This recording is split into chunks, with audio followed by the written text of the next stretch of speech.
ঝিলিমিলি ঝিলিমিলি জ্বলছে, বাগানের ফুলগুলো সৌরভে দুলছে। হাবিব এসেছে, রাসূল এসেছে, হাবিব এসেছে, রাসূল এসেছে। আল্লাহু আকবার।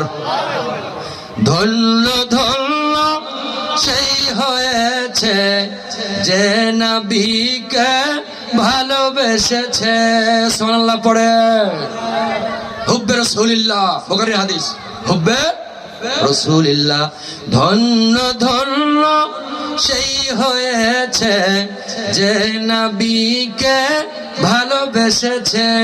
হুজুর এসেছে, নবী এসেছে, হুজুর এসেছে, নবী এসেছে, হাবিব এসেছে, হুজুর এসেছে। সুবহানাল্লাহ পড়েন। এর আরবি কাসিদা হলো মারহাবা ইয়া রাসূলুল্লাহ, মারহাবা মারহাবা ইয়া হাবিবাল্লাহ, মারহাবা। এর উর্দু কাসিদা হলো তালাউল বাদরু আলাইনা, নবী আপনার আগমনে আকাশ বাতাস ধন্য। এটা হচ্ছে জুলুস। প্রথম জুলুস করলেন কে? আল্লাহ পাক। দ্বিতীয় জুলুস করলেন ফেরেশতারা। তারপরে তৃতীয় জুলুস করলেন বাবা বন জঙ্গলের একদল পাখি কিচির মিচির আওয়াজে। কিসের আওয়াজে? কিচির মিচির আওয়াজে। আল্লাহ যদি নবী পয়দা না করতো, আসমান জমিন কিছুই পয়দা না করতো। লাউলা কালামা খলাকতুল আফলাকের ব্যাখ্যা।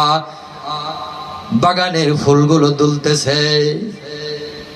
এবার আমার নবীজি মানব সুরতে আরবের মধ্যে আগমন করবেন।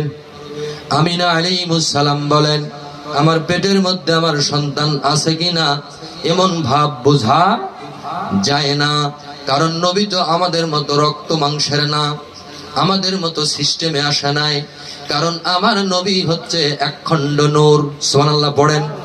নূরের কি কোনো ওজন হয়? হয় বাবা? আম্মা জান আমিনা বলেন, আমি কলসি কাকে নিয়া ওই কুয়ার নিকটে পানি আনতে গেলাম, তাকায় দেখি কুয়ার পানি অনেক নিচে। একটু পর দেখি আসমান থেকে একটা আওয়াজ হলো, জিবরিল যারে আমার বন্ধুর মা পানি ভরাইতে